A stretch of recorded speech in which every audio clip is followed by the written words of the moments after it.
Okay, first job of the day is transplant the potatoes, the rogue potatoes. So if you have a look and see, in amongst my onions I have got potato plants coming up, which I'm not quite sure where they're coming from, because I had other things planted here last year, like sunflowers, sweet corn, courgettes, and although when I was digging I did come across rogue potatoes, they never actually sprouted and did anything last year, so why should they be doing it now if there were still some rogue ones in the ground? So that's a mystery. So these ones will be dug up, trying not to disturb the onions, and I've prepared 6 potato buckets that I bought yesterday for this purpose. So that's what I'll get on with, and I'll show you when it's all done. Now here's something curious. I've just started digging up the first ones, fully expecting to find a potato at the bottom where these sprouts have grown from, but there is none. So look at this.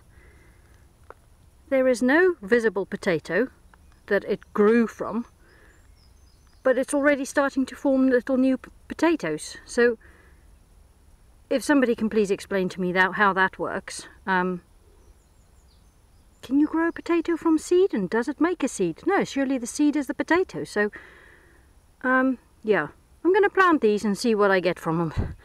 Bit of an experiment then. So look at this one. Making these tiny little thingies, which is what I think will turn into potatoes. So let's have a go and see. They might not even be potatoes. Maybe I'm mistaken here, so any advice greatly appreciated. Okay everybody, that's all of them dug up. There was a couple that looked a bit dubious, so I threw them in the compost. So yeah, and this is what I've ended up with. So I did 2 in each pot, and we will see how they get on. And I think, in my mind, this will be called Operation Rogue Potato from now on. So we'll see how they get on.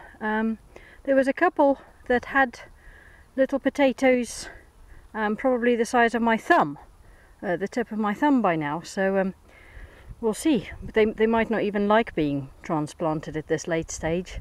I did make up my mind that these are potatoes because at the bottom of 2 of them, bearing in mind there's 12, I found some squashed up mess that might have been a potato at some point or another. So yeah, we'll keep an eye on them and see how they get on, and see if I actually get anything from them when the time comes. So I'll keep you updated.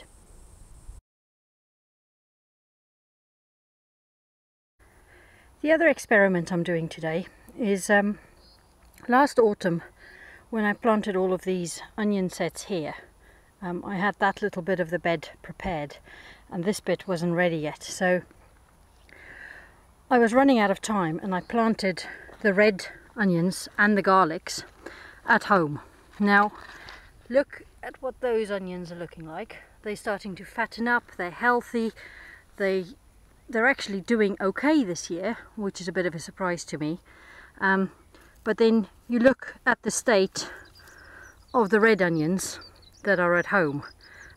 They just don't seem to be very happy and healthy. They're going yellow at the tops. I don't know if it's not enough sunlight or what the problem is. So I dug up a pot full of them this morning. The idea was always to move them here. So I dug up the worst looking ones this morning and left the healthy ones at home. And I'm going to be putting them a couple of rows worth in here and see what they do. If they die, they die. I don't think they were going to come to much at home anyway, so I'm just going to be sticking them in there and giving them a good watering in. So let's get on with it. There we go. So I've planted 2 rows of the underperforming red onions, and we'll see if they take or not. I've given them a good watering in now. You'll see I didn't quite manage to make it to the end of the row, so what I might do is bring a few more. I think I've just counted, I need another 22 red onion plants to end up with rows the same length as the white onions. So I'll bring some more maybe on the weekend and stick them in over there. Give those ones a few days and just see if they all die. And then I won't bring any more. And the other thing I've done is I have planted 2 rows, once again, not quite to the front, but 2 rows of shallots. I was at my local store yesterday buying other bits and pieces, and they had them on buy one bag get one free. So I know normally I would have planted them a long time ago, but I never got round to doing shallots this year, so I thought, oh well, as I don't have any, I'll stick them in. So some of the other bags had some rotten ones and things in, but I looked through these bags carefully, and they were all in really good condition. So last sort of 5 or 6 bags on the shelf. So I got 2, and I've put them in. I haven't even counted how many there are. So and I haven't even looked to see what variety they are. I'll put a note below to tell you what variety they are. So that's it for the onion bed.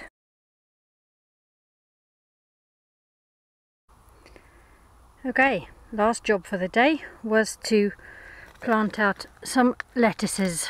You might remember these from the windowsill. They were Lollo Rossi and Lollo Biondi.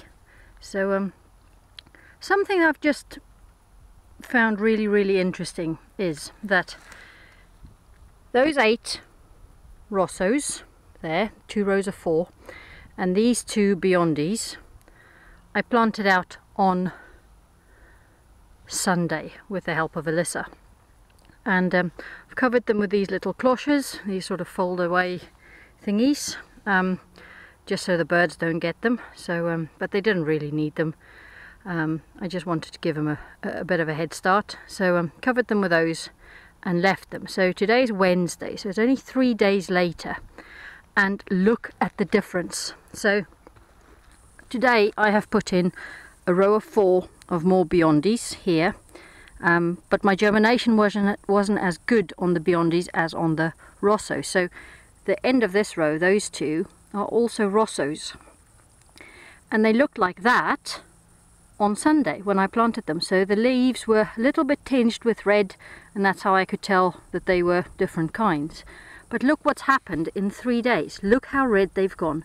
Now, is that because of the cloche that I've put over them and the heat, or is it just because they went in the soil and they like it? So interesting question really, because normally you plant them all out at the same time, and then one day you notice, oh, they've gone red. Maybe with maturity or something, but obviously now I can see the difference in 3 days from seedlings in seed trays to in the ground 3 days later. They're exactly the same age, so it's not maturity. So I wonder what it is that triggers the red gene.